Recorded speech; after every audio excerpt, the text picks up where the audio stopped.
pemerintah berencana meniadakan tenaga honorer di instansi dan badan pemerintahan di tahun 2023 mendatang. Honorer secara sederhana adalah mereka yang bekerja di instansi pemerintahan yang belum diangkat atau tidak diangkat menjadi pegawai tetap. Jumlah tenaga honorer saat ini di Indonesia berjumlah 438.590 orang dan 35% diantaranya merupakan tenaga pengajar. Tahun 2023 adalah tahun terakhir bagi honorer karena pemerintah akan menghapuskan tenaga honorer di Indonesia sehingga pekerja di instansi pemerintah hanya ada dua, yaitu PNS dan P3K.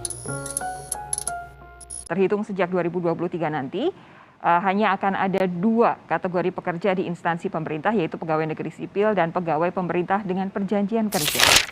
Ada beberapa hal yang menjadi alasan utama pemerintah melakukan penghapusan tenaga honorer. Pertama, pengabaian kewajiban atas pekerjaan PNS, kemudian imbalan dan perlakuan yang kurang adil dalam lingkungan kerja. Tapi bahasanya gaji aja lah. Gajinya jauh lebih kecil dari ASN, tapi pada konteks tertentu pekerjaannya lebih banyak. Nah ini pekerjaannya bahkan lebih banyak dari ASN-nya gitu. Mungkin juga ASN-nya entah ngapain, honorer yang kemudian mengerjakan pekerjaannya. Itu fakta.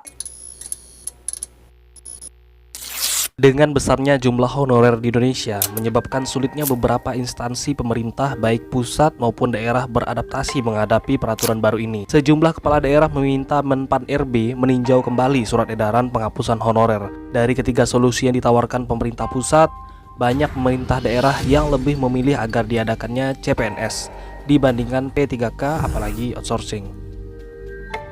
Tenaga honorer berpeluang diangkat menjadi PNS sesuai peraturan pemerintah nomor 48 tahun 2005. Adapun syaratnya diutamakan yang mengabdi paling lama di instansi pemerintah.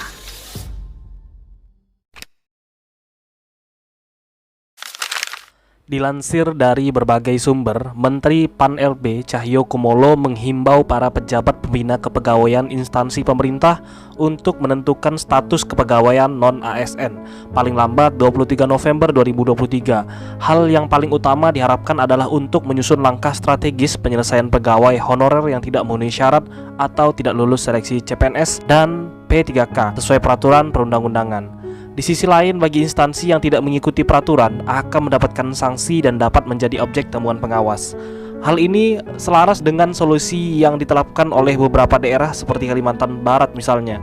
Gubernur Kalimantan Barat Sutarmiji di dalam media sosial resmi miliknya mengatakan, intinya diupayakan semaksimal mungkin masih bekerja dengan gaji yang sama, hanya nanti kontraknya dengan pihak ketiga.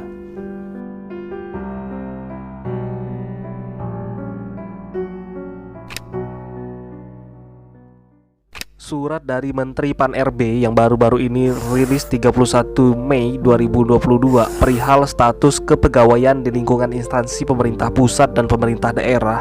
Intinya dalam surat ini adalah penegasan bahwa pegawai yang bekerja di instansi pemerintah adalah PNS dan P3K, sehingga segala bentuk rekrutmen non-ASN ditiadakan. Ada beberapa poin penting yang dapat kita petik dari surat Menteri Pan-RB ini. Di antaranya, kemungkinan akan diadakan seleksi calon PNS dan P3K kembali. Namun untuk teknis CPNS itu sendiri masih bias, apakah terbuka untuk umum atau khusus tes untuk honorer. Kemudian poin pemberlakuannya outsourcing. Serta yang paling penting bahwa Menpan RB menekankan kepada pejabat pembina kepegawaian harus memiliki langkah penyelesaian pegawai non-ASN yang tidak memenuhi syarat ataupun seleksi.